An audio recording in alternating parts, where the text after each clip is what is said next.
మనం ఇక్కడ స్క్రీన్ మీద చూస్తున్న ఈ హృదయ విదారక చిత్రం World Press Photo of the Year 2025గా ఎంపికైంది.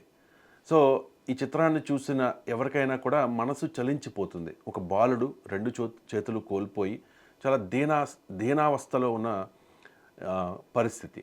అంటే ఇజ్రాయెల్ పాలస్తీనా యుద్ధంలో లక్షలాది మంది చిన్నారులు ఎఫెక్ట్ అయ్యారు. ఇప్పటికీ కూడా ఇజ్రాయెల్ పాలస్తీనాలోకి గాజా స్ట్రిప్లోకి మానవతా సాయాన్ని ఆపేస్తోంది. కాబట్టి తిండి లేక, మందులు లేక, తాగడానికి నీళ్లు లేక లక్షలాది మంది చిన్నారులు ఇబ్బంది పడుతూ ఉన్నారు. అప్పుడప్పుడు ఇజ్రాయెల్ అకస్మాత్తుగా చేసే దాడులకు గాయాల పాలవుతూ ఉన్నారు. చాలామంది చిన్నారులు చనిపోతూ ఉన్నారు, అవయవాలు కోల్పోతూ ఉన్నారు. ఈ బాలుని మనం చూడొచ్చు, రెండు చేతులు కోల్పోయి చాలా దీనావస్థలో ఉన్న పరిస్థితి.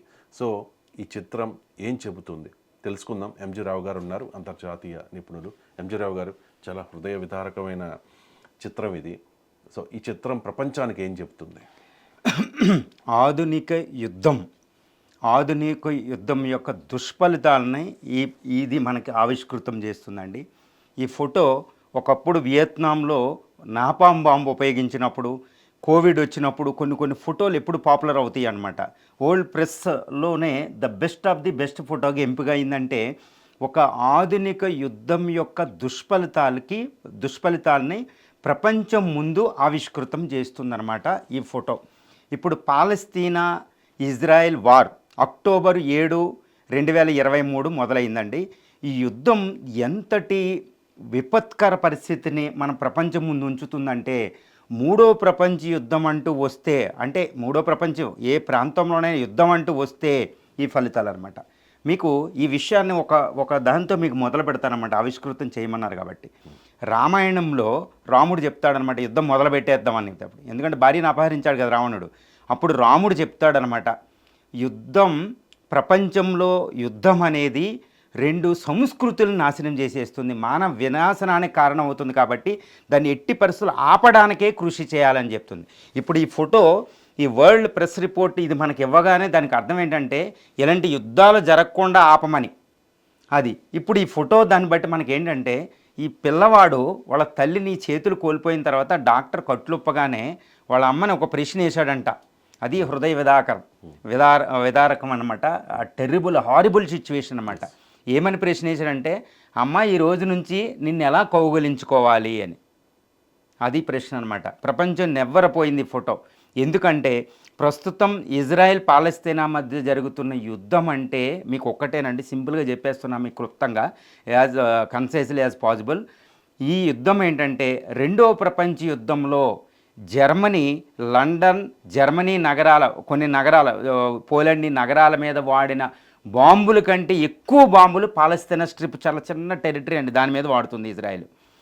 ఇంకోటి ఏంటంటే ఈ యుద్ధంలో వాడే ఆధునిక సోఫిస్టికేటెడ్ వెపన్స్ ఏంటంటే F-22 Raptor, F-35 fighters, cruise missiles, hypersonic missiles, drone technology, every ఆధునిక టెక్నాలజీ అంతా ఈ యుద్ధంలో వాడుతున్నారన్నమాట. ఇరాక్ యుద్ధం కంటే 10 రెట్లు బాంబులు ఇక్కడ వాడడం జరిగింది. అమెరికా ఇరాక్ మీద వాడిన కంటే 10 రెట్లు బాంబులు వాడారు. కానీ చాలామందికి వచ్చే డౌట్ ఏంటంటే, మీరు చెప్పిన ఇంత టెక్నాలజీ యూజ్ చేసి ఇజ్రాయెల్ అంటే టెక్నాలజీని యూజ్ చేయడంలో ద బెస్ట్ కంట్రీ. సో అంతలాగా ఈ చిన్న బలహీనమైన దేశం మీద, ఆర్థికంగా చిన్న దేశం పాలస్తీనా, అలాగే హమాస్లో చాలా కీలకమైన నేతలందరినీ కూడా ఇజ్రాయెల్ సైన్యం మట్టుపెట్టింది. అయినా కూడా ఇప్పటికీ కూడా ఆగకుండా ఆల్రెడీ ఒకసారి ఒక 6 వారాల కాల్పుల విరమణకు ఓకే చెప్పారు, బట్ అది ఇంప్లిమెంట్ అవ్వని పరిస్థితి.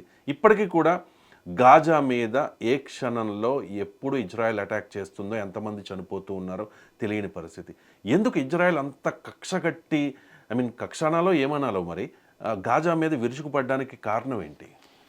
ఇది ఏంటంటే ఇది ఒక జాతుల వైరం అని చెప్పవచ్చు. దీని హిస్టరీ ఎప్పుడో 1949, అంటే రెండవ ప్రపంచ యుద్ధం తర్వాత మొదలైందండి. చాలా చరిత్ర ఉంది. ఈ ఒక రకంగా చెప్పాలంటే ఇది ఇస్లామిక్ కంట్రీ, ఒక ఇస్లామిక్ పాపులేషన్ ఇక్కడ పాలస్తీనా ఉంటారు. వీళ్ళు యూదులు. ఈ యూదులు వీళ్ళు ఏమంటారంటే పాలస్తీనా మాదంటారు, ఇజ్రాయెల్ ఏమంటుంది అది మీది కాదు అది మాదే అంటది, మీరు వేరే దేశం. ఇప్పుడైతే ట్రంప్ గారు ఇంకోటి కూడా చెప్తున్నారు, ఈ పాలస్తీనా పీపుల్ని ఇక్కడ నుంచి సుమారు 5 మిలియన్ అంటే 50 లక్షలను వేరే దేశాలకు పంపించేద్దామంటారు ఆయన, డెవలప్ చేస్తామంటారన్నమాట. ఇది అంతటి విపత్కరి. దీన్ని ఏమంటారంటే జాతులు మొత్తం సంహరించడం అనమాట. ఒక జాతిని అక్కడ నిర్వీర్యం చేయాలి అనే ఒక దృఢ సంకల్పంతో ఇజ్రాయెల్ పనిచేస్తుందని కొన్ని రిపోర్టులు చెప్తున్నాయి అనమాట. ఈ అమ్నిస్టీ ఇంటర్నేషనల్ అని, ఇంటర్నేషనల్ హ్యూమన్ రైట్స్ వాచ్ అని ఈ చెప్పినయే మనకి ఇంపార్టెంట్. ఆ రిపోర్ట్ల ప్రకారం ఏంటంటే ఇప్పటివరకు 51,000 మంది మరణాలు సంభవించిన, అందులో సగం మంది స్త్రీలు, సగం మంది స్త్రీలు పిల్లలే. 2 లక్షల మంది నిరాశ్రయులయ్యారు, 1,00,000కు పైగా అక్కడ ఊండెడ్ అనమాట, గాయపడ్డారు. ఎందుకు ఏం చేస్తుందంటే ఇప్పటివరకు గాజా స్ట్రిప్ ఈ పాలస్తీనా ఉన్న సుమారు 60% బిల్డింగ్లను నాశనం చేసేసింది ఇజ్రాయెల్, 60%. ఇది యుఎన్ఓ చెప్తుంది ఏంటంటే భూలోకంలో మీరు ఎవరైనా నరకాన్ని చూడాలంటే ఇదిగోండి పాలస్తీనా చూడండి అంటుంది ఇంటర్నేషనల్ ఆర్గనైజేషన్, అంతర్జాతీయ సంస్థలు. మీరు అడిగినట్టు ఎందుకు చేస్తుంది ఇజ్రాయెల్ అంటే ఇంకా పాలస్తీనియన్స్కి పాలస్తీనా మనుగడ లేకుండా చేయడం. అదే ఇజ్రాయెల్ లక్ష్యం. ఏంటంటే అక్కడ జీవితాలే కాదు, ఈ జీవితాలకి జీవనం కొనసాగించడానికి కావాల్సిన అగ్రికల్చర్ ఫీల్డ్స్ అన్నింటినీ కూడా నాశనం చేస్తుంది. దీన్ని ఏమంటారంటే జినోసైడ్ అంటారన్నమాట. ఇంకా అక్కడ వినాశనాన్ని చేసి ఇక్కడ మొత్తం లేకుండా చేయడం ఉద్దేశంతోనే ఈ బెంజమిన్ నెతన్యాహు గారు వెళ్తున్నారు అనేది మనకు అవగతం అవుతుంది. రైట్. అంటే మీరు చెప్పారు ఇప్పటివరకు పాలస్తీనాలో ఉన్న దయనీయమైన పరిస్థితి. సో ఈ యుద్ధం ఆగే పరిస్థితి ఇప్పట్లో లేదా?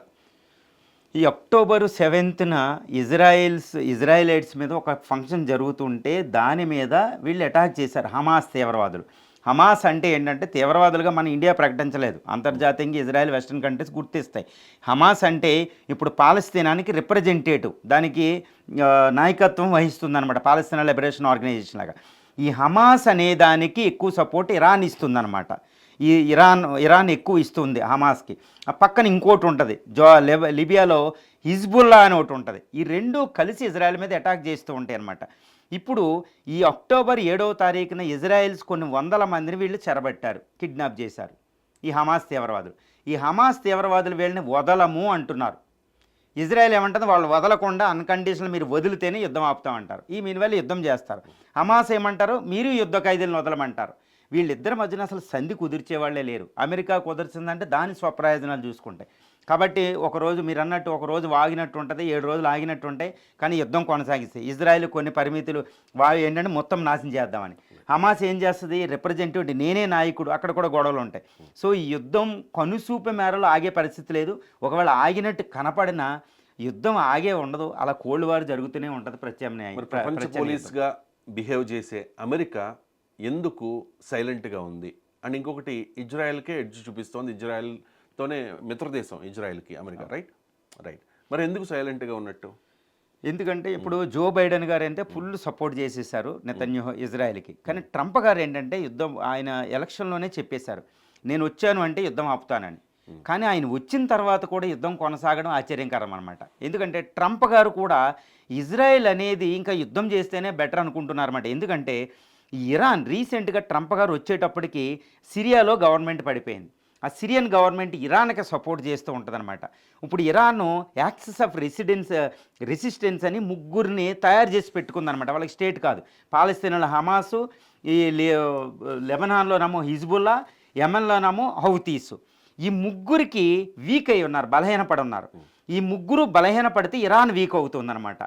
ఇరాన్ బలహీనపడింది అనుకోండి, అమెరికా ప్రయోజనాలు, అది న్యూక్లియర్ బాంబులు తయారు చేయకుండా ఉంటుంది. అందుకే ఇజ్రాయెల్ అనేది వీళ్ళ 3ని బలహీనపరిస్తే ఇరాన్ ఇంకా బలహీనపడుతుంది అనమాట. ఈ ప్రయోజనాన్ని ట్రంప్ గారు చూసుకుని ట్రంప్ గారు ఇప్పుడు సైలెంట్గా ఉన్నారన్నమాట. ఇంకా కొంతకాలం ఇది అవ్వడం వల్ల ఇజ్రాయెల్ ఇంకా ఇలా పని పెడితే ఇరాన్ వీక్ అయిపోతే బలహీనపడిపోద్ది అనే నేపథ్యంతో ట్రంప్ గారు కూడా కొంచెం సైలెంట్గా ఉంటున్నారు. కాబట్టి యుద్ధం ట్రంప్ గారు వచ్చిన తర్వాత కూడా ఇంకా కొంతకాలం కొనసాగే అవకాశమే పూర్తిగా ఉందండి. దేశం అంటే మట్టి కాదో, ఈ దేశం అంటే మనుషులో అంటారు కదా. అంటే ఏ దేశం అన్నా మనుషులే లెక్క, అంటే ప్రజల లెక్క. మరి నేటి బాలలే రేపటి పౌరులు అంటారు. ఈ బాలల పరిస్థితి ఇంత దయనీయమైన స్థితికి చేరుకుంది. అంటే అల్టిమేట్గా ఈ దేశమే ఉండకూడదు అని చెప్పి, అంటే పాలస్తీనా దేశమే ఉండకూడదు, గాజా స్ట్రిప్ ఉండకూడదు అని చెప్పి ఇజ్రాయెల్ కోరుకుంటుందా? అంతేనండి. ఇప్పుడు ఇంటర్నేషనల్ ఒక cartography of genocide, okay, Amnesty international human right watch వీటి రిపోర్ట్ల ప్రకారం చూస్తే, even international court of justice ఇవన్నీ చూస్తే, ఇక్కడ తటస్థంగా ఉన్న దేశాలు చూస్తే, ఇక్కడ జినోసైడ్ అనేది మొత్తం దీన్ని అంతం చేయాలి అంటే చూడండి, ఒక 60% బిల్డింగ్లు నాశనం అయిపోయింది. ఇజ్రాయెల్ సోఫిస్టికేటెడ్ టెక్నాలజీ అనమాట. ఇంకా ఇంత టెక్నాలజీని ఏ దేశం కూడా వాళ్ళది. ఇజ్రాయెల్ అంటే మీరు అన్నట్టు ఇజ్రాయెల్ అంటేనే టెక్నాలజీ. 57 దేశాలు దానికి వణుకుతాయి అనమాట ఇజ్రాయెల్ మీదకి అడుగు పెట్టాలంటే. సుమారు పాత మన పశ్చిమ గోదావరి జిల్లా అంత ఉంటుంది ఇజ్రాయెల్, 7,000 చదరపు కిలోమీటర్లు.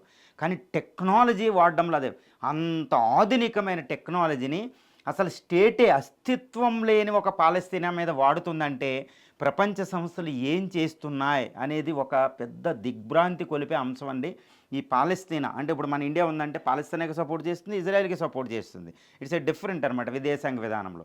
సో ప్రస్తుతం వెస్టర్న్ కంట్రీస్ అన్నీ ఇజ్రాయెల్కి సపోర్ట్ చేస్తుంటే ముస్లిం కంట్రీలు అంతగా పాలస్తీనాకి పూర్తి సపోర్ట్ చేస్తాయి అనమాట. ఈ యుద్ధం ఏంటంటే యుద్ధం ఆగినా ప్రచండ యుద్ధం కొనసాగుతుంది. ప్రపంచంలోనే మండే యుద్ధాగ్ని ఎక్కడ ఉంటుందంటే జ్వాలలో ఈ రెండిట్ల మధ్య ఆసియాలో.